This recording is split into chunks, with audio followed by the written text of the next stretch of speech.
Video చూసేటప్పుడు head ఫోన్స్తో వింటే బాగుంటుంది. Hi friends, welcome to Sharmaji family vlogs. ఈరోజు అయితే మేము హైదరాబాద్ వచ్చామన్నమాట. స్టాట్యూ ఆఫ్ ఈక్వాలిటీకి వచ్చాము. మేము హైదరాబాద్ వెళ్ళామండి. హైదరాబాద్లో స్టాచ్యూ ఆఫ్ ఈక్వాలిటీ సమతామూర్తి విగ్రహం చూడాలి అని చెప్పి, ఇది మేము టీవీలో చూసినప్పటి నుంచి ఎప్పుడైతే హైదరాబాద్ వెళ్తామో అప్పుడు ఖచ్చితంగా చూడాలి అని అనుకున్నాము. దీనికోసం మొత్తం ప్రత్యేకంగా ఒక రోజు పెట్టుకున్నాము.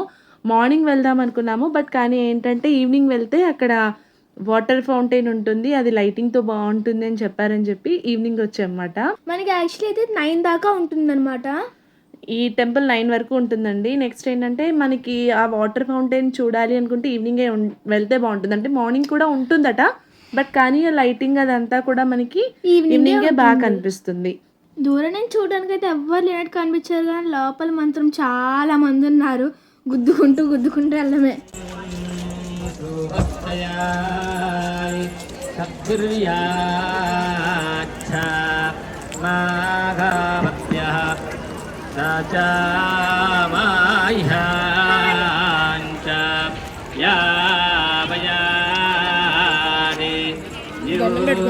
ఈ ఆర్కిటెక్చర్ మొత్తం కూడా వాళ్ళు డిజైన్ చేసింది, అది మాత్రం చాలా అద్భుతంగా ఉంది. చిన్నపిల్లలకి అందరికీ డ్రాయింగ్ కాంపిటీషన్ ఉంటుందన్నమాట.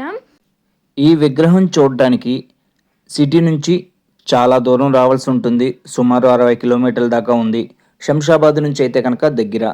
ఇక్కడికి బయలుదేరేటప్పుడు కారులో ఫుల్గా పెట్రోల్ లోడ్ చేసుకుని రండి. అండ్ అలాగే తినడానికి టిఫిన్ కానీ స్నాక్స్ లాంటివి తెచ్చుకోండి. ఇంట్లోకి ఎంటర్ అవ్వడానికి పార్కింగ్కి ఏమో బైక్కి 25, కారు 4 వీలర్కి ఏమో 45 ఉంది.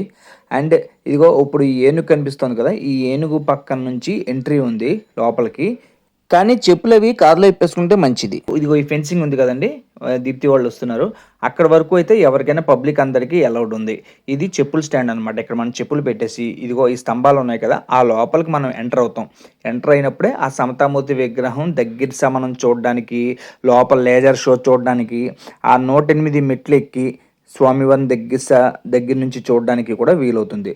ఆ ఎంట్రీకి మటుకు 200 రూపాయల టికెట్ ఉంది. అది పే చేసుకోగలిగిన వాళ్ళు మనం ముందుగా ప్లాన్ చేసుకుని టెంపుల్కి వెళ్ళాలన్నమాట. అంటే ఫర్ సపోజ్ ఫ్యామిలీలో 4 ఉన్నారనుకోండి, 4 to 800 అవుతుంది. అంటే ఈజీగా ఒక 1000 రూపీస్. టోల్స్ ఉన్నాయి కదా, అవుటర్ రింగ్ రోడ్ దగ్గర అక్కడ టోల్స్, లేకపోతే కార్ పార్కింగ్, ఇవన్నీ చూసుకుంటే ఒక 4 ఉన్న ఫ్యామిలీకి ఈజీగా 1000 రూపీస్ అవుతుంది. దాని ప్రకారం చూసుకుని ప్లాన్ చేసుకోండి. అండ్ సెకండ్ థింగ్, లోపల 108 వైష్ణవ దేవాలయాలు వరుసగా ఈ విగ్రహం చుట్టూ ఉంటాయి. అవి చూడడానికి కూడా 1 గంటన్నర సమయం పడుతుంది. ఆ నడవగలిగిన వాళ్ళు మాత్రమే ఈ టెంపుల్కి కొద్దిగా వెళ్ళాలన్నమాట. ఎందుకంటే మనం తీరా అంత దూరం వెళ్ళిన తర్వాత అయ్యి బాబోయ్ 108 వైష్ణవ దేవాలయాలు చూడలేము అనుకుని నడవలేము అనుకుంటే మళ్ళీ ఇబ్బంది పడతారు. చేత చూసుకోండి. చిన్నపిల్లల్ని తీసుకెళ్లే వాళ్ళు మటుకు చిన్నపిల్లలకి కావాల్సిన పాలు, తినే పదార్థాలు మటుకు కంపల్సరీ అక్కడ సెక్యూరిటీతో మాట్లాడుకుని లోపలికి తీసుకెళ్ళండి. లేకపోతే పిల్లలు ఇబ్బంది పడిపోతారు. లోపల ఇంకేమి దొరకవు మీకు.